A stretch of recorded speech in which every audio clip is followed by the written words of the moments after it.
What were the early influences that shaped the man who would become one of history's most infamous figures, Adolf Hitler?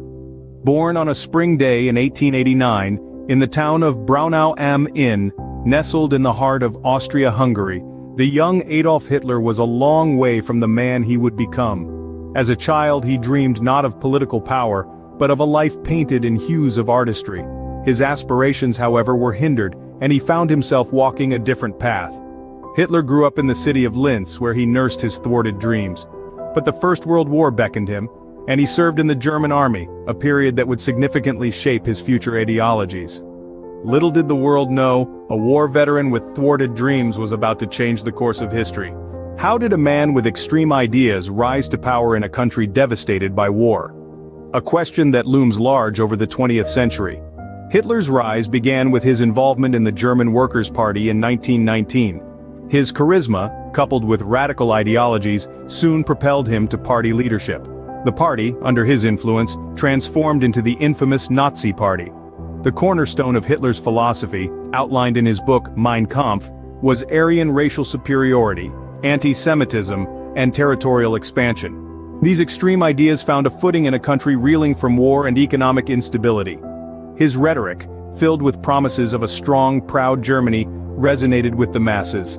By 1933, Hitler's influence had grown so substantial that he ascended to the position of Germany's chancellor. This marked a pivotal turning point for Germany and the world. Adolf Hitler, the once frustrated artist, had now become the chancellor of Germany, setting the stage for a dark chapter in human history. What happens when a dictator's twisted ideologies take hold of a nation? Can you imagine a world where racial purity laws dictate your life? This was the reality under Hitler's reign. In 1935, the Nuremberg Laws were enforced, a set of racial purity laws that led to the persecution of Jews and minorities. Hitler's philosophy, a toxic mix of Aryan racial superiority and anti-Semitism, was now law. But Hitler's reign of terror didn't stop within Germany's borders. His aggressive foreign policies were a ticking time bomb that eventually triggered World War II in 1939. Hitler's thirst for territorial expansion knew no bounds, and his military campaigns invaded countries far and wide. Yet the darkest chapter of Hitler's reign was the Holocaust. Millions of innocent lives were lost in Hitler's systematic genocide. The world watched in horror as the scale of the atrocities became clear. Under Hitler's rule, Germany became a nation of terror, leaving a permanent scar on humanity. How did the reign of one of history's most infamous dictators come to an end? As World War II raged on, Hitler's aggressive military campaigns began to falter. The tide of war turned, and by the spring of 1945, Hitler was facing imminent defeat. In his Berlin bunker, isolated and despondent, he chose suicide over capture on April 30th. Yet the end of Hitler's life did not spell the end of his legacy.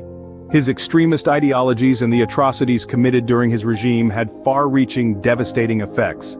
Hitler's philosophy of Aryan racial superiority and anti-Semitism led to the systematic murder of 6 million Jews in the Holocaust, a horrifying testament to the destructive potential of unchecked power.